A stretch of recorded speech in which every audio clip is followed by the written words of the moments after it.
Salut à tous, bienvenue sur CM Football, un plaisir de vous retrouver pour échanger aujourd'hui sur le FC Barcelone version 2021-2022. Alors, est-ce que ce FC Barcelone est une évolution ou une révolution suite au départ de Lionel Messi? C'est à cette question qu'on va répondre en fin de vidéo avec, dans le Fergie Time, l'intervention de l'Observatoire du FC Barcelone sur Twitter qui va nous donner son avis sur la saison à venir. Mais comme d'habitude, on commence par le mercato avec cette onde de choc avec le départ de Lionel Messi cet été pour le Paris Saint-Germain. Alors, on va pas revenir en détail précisément sur les raisons qui l'ont amené à partir, mais on le sait, le Barça était lié à des problèmes financiers liés à l'ancienne direction et Joan Laporta, lorsqu'il a repris la présidence du club en avril dernier, ne pouvait s'imaginer qu'il serait dans cette situation au mois d'août, laisser partir sa star, laisser partir l'enfant du FC Barcelone vers un ennemi aujourd'hui, un ennemi identifié qui est le Paris Saint-Germain. Alors, évidemment, c'est une révolution de voir Lionel Messi quitter le FC Barcelone. Comment le Barça s'est reconstruit, on va le voir, mais d'abord il y a eu d'autres départs qui sont liés évidemment à la situation financière du club.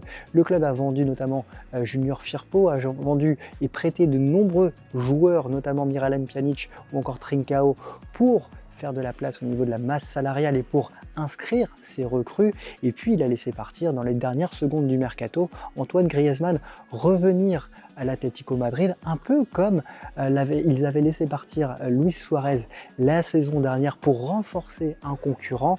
Et on se rappelle que l'Atlético Madrid avait obtenu le titre de champion d'Espagne grâce notamment aux performances de Luis Suarez.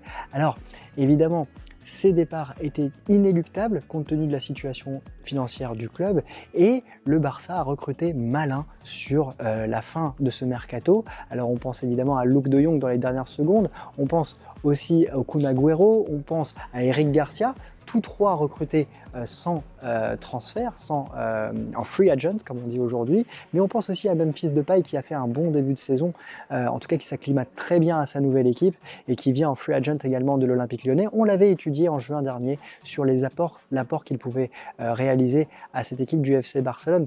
Quoi qu'il en soit, cet effectif a été renouvelé, on ne peut pas parler de révolution en comparaison avec le départ et le poids que laisse Lionel Messi, le poids vide que laisse Lionel Messi dans cet effectif, mais une évolution de l'effectif et puis surtout un bilan financier pour Joan Laporta qui est très positif parce qu'on parle de plus ou moins 65 millions d'euros de bénéfices suite à ces transferts et ça c'est un point important quand on connaît la situation économique du FC Barcelone. Alors on va voir maintenant quel est le 11 probable et les 11 possibles de Ronald Koeman. On va évidemment voir dans les buts Ter Stegen, en défense on retrouvera Dest sur le côté droit, Piqué et Garcia en défense centrale et Jordi Alba sur le côté gauche. Un milieu à 3 qui est un milieu évidemment connu avec Frenkie de Jong, Sergio Busquets et Pedri.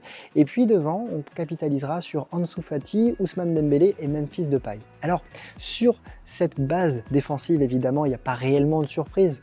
Je me suis attaché à revoir justement le début de saison du FC Barcelone et notamment son premier match face à la Real Sociedad avec cette défense qui semble être la défense type et notamment la recrue Eric Garcia qui avait fait un bon Euro avec l'Espagne.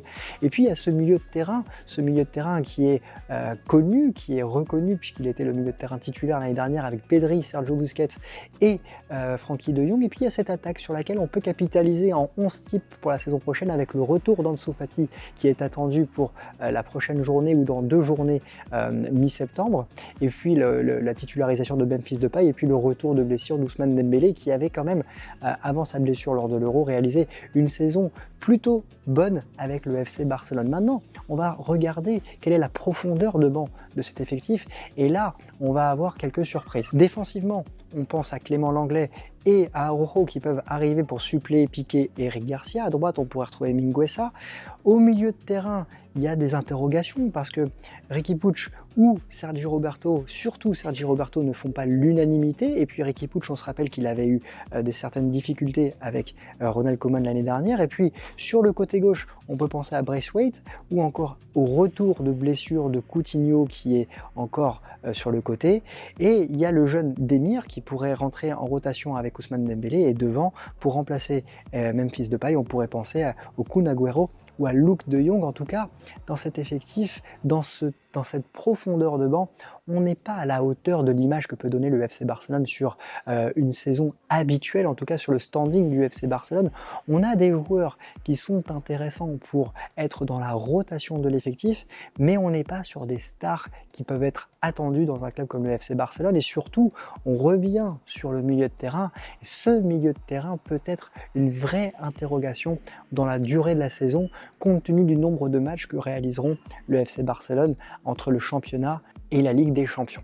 Alors on va passer aux forces et aux interrogations de cet effectif. Pour moi, il y a 3 forces qui se dégagent de cette équipe. D'abord, la force du collectif, parce que c'est une équipe qui a été retouchée très légèrement par ligne, mais qui n'a pas été fondamentalement modifiée, si ce n'est évidemment le départ de Lionel Messi. On a Eric Garcia qui arrive dans la défense. Au niveau du milieu de terrain, on n'a pas d'évolution particulière, et devant, c'est Memphis Depay qui est titulaire à la place numériquement de Lionel Messi, même si il y a également le départ d'Antoine Griezmann. Ousmane Dembélé et Ansu Fati étaient déjà présents il y a 2 saisons, ou la saison dernière, malgré le fait que Ansu Fati ait été blessé. Donc on n'a pas un effectif qui a totalement évolué, et donc je pense qu'ils savent jouer ensemble, et on va pouvoir le voir. Il y a pas mal de connexions qui vont pouvoir exister, et ça m'amène à dire que ce FC Barcelone peut très rapidement exister dans ce championnat d'Espagne et même en Ligue des Champions. Le deuxième point, évidemment, ça sera capitalisé sur le retour d'Ansu Fati.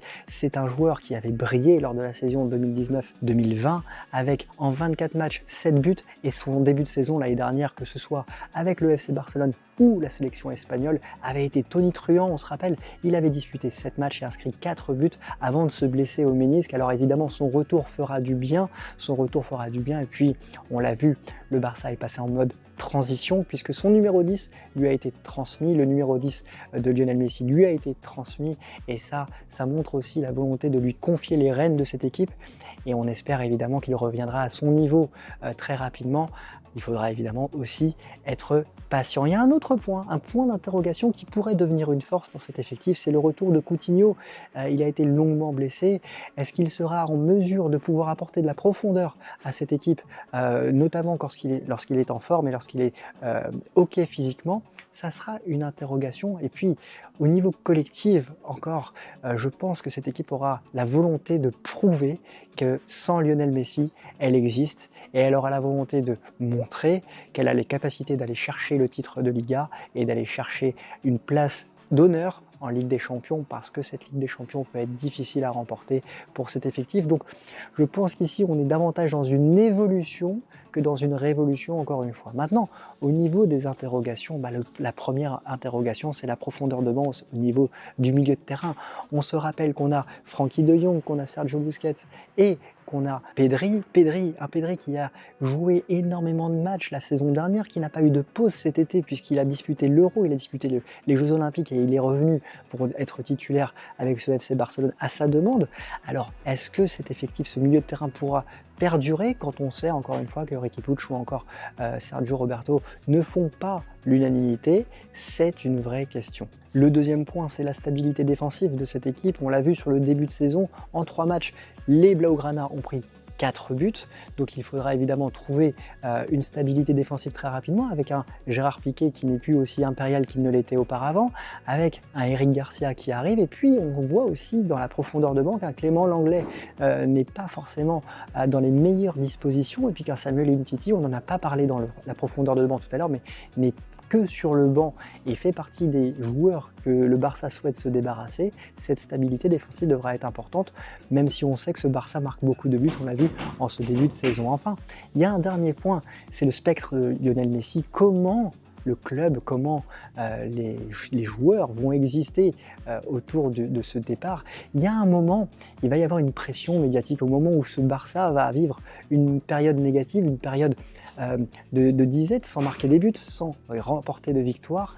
Et bien le spectre de Lionel Messi sera présent, et on verra comment l'effectif va réagir mentalement, moralement et techniquement sur le terrain, et c'est une vraie interrogation. Alors voilà, on a essayé d'être le plus complet possible par rapport à l'ensemble des informations de ce début de saison du FC Barcelone. On va passer au Fergie Time avec l'intervention de Florian de l'Observatoire du FC Barcelone sur Twitter. Au contraire de bien des fans, moi je pense que le Barça va s'imposer cette année pendant le championnat d'Espagne, tout simplement parce que l'Atlético, je ne les vois pas faire 2 années de suite premier, et j'espère toujours voir le Real perdre en championnat. Je pense toujours que le Barça peut faire un grand parcours en Ligue des Champions. Grand, c'est un mot relatif, je ne vois maximum en quart de finale, je ne vois passer sans aucun problème les poules, malgré qu'il va y avoir une première place compliquée à aller chercher. Maintenant, je pense qu'on peut le faire, je pense qu'on peut passer les huitièmes et arriver jusqu'en quart. Ma grosse attente pour cette année, mon gros espoir, c'est de revoir le Barça jouer un football attrayant, voir un football malgré le fait qu'il n'y ait pas Messi, qui va nous plaire, avec des joueurs qui prennent leurs responsabilités, qui jouent un football collectif, et avec un Koeman qui nous prépare une meilleure année peut-être l'an prochain, que ce soit lui aux commandes ou pas. J'attends de lui qu'il nous prouve qu'il est capable de créer une équipe qui va pouvoir avoir le bagage nécessaire pour faire des grandes choses l'an prochain. Je n'attends pas des grandes choses cette année, mais vraiment l'an prochain. Mais j'attends surtout de nos joueurs qui nous prouvent que l'on peut être quelque chose sans Messi, tout simplement. Merci Florian, merci. C'est toujours important d'avoir l'avis du spécialiste du club pour apporter quelque chose en plus à cette vidéo. Alors je te rejoins évidemment sur le fait que ce FC Barcelone va devoir reconquérir le cœur de ses supporters. Évidemment, la blessure est encore ouverte du départ de Lionel Messi. On l'a vu lors des premières rencontres et notamment à la 10e minute du match au Camp Nou, quand le public n'a pas scandé Messi, mais plutôt des insultes envers le Paris Saint-Germain. La blessure est ouverte et les joueurs vont vouloir évidemment prouver qu'ils sont en capacité de bien jouer sans la star argentine. Qui aurait pu s'imaginer évidemment que Lionel Messi quitte le FC Barcelone comme ça en l'espace de quelques semaines après sa victoire en Copa América, alors qu'il tout était fait pour qu'il prolonge. Alors ça sera évidemment un élément fondamental. On parle de révolution ou d'évolution, évidemment le fait que Lionel Messi soit parti est une révolution incroyable au FC Barcelone, mais je pense que le recrutement qui a été réalisé cette saison montre qu'on est plutôt dans une phase d'évolution. Il va falloir rétablir des bases saines dans ce FC Barcelone, aller chercher des victoires, aller chercher, comme on dit dans le jargon du football, les 3 points à chaque match pour se rassurer, afin de pouvoir capitaliser sur un nouvel élan la saison prochaine. Il y a un autre point évidemment qui reste en suspens, c'est cette volonté de Joan Laporta qui perdure de vouloir aller créer cette Super League. On l'a encore entendu dans la presse hier et aujourd'hui. Alors, comment le FC Barcelone va évoluer? Je pense que le Barça peut créer la surprise cette saison en Liga, parce qu'il y a cette force collective qui peut se dégager. Attention néanmoins à cette profondeur de banc, notamment au milieu de terrain, qui pourrait être une des difficultés du club de Ronald Koeman. Voilà, j'aimerais savoir ce que vous pensez de ce FC Barcelone. Est-ce que pour vous c'est une révolution ou une évolution, et à quelle place pensez-vous voir finir le FC Barcelone dans cette Liga cette saison? Je serai attentif à vos commentaires et nous on va se retrouver dès demain pour étudier un autre grand d'Espagne, c'est le Real Madrid. Alors je vous souhaite à tous une excellente journée et je vous dis à très bientôt. Ciao!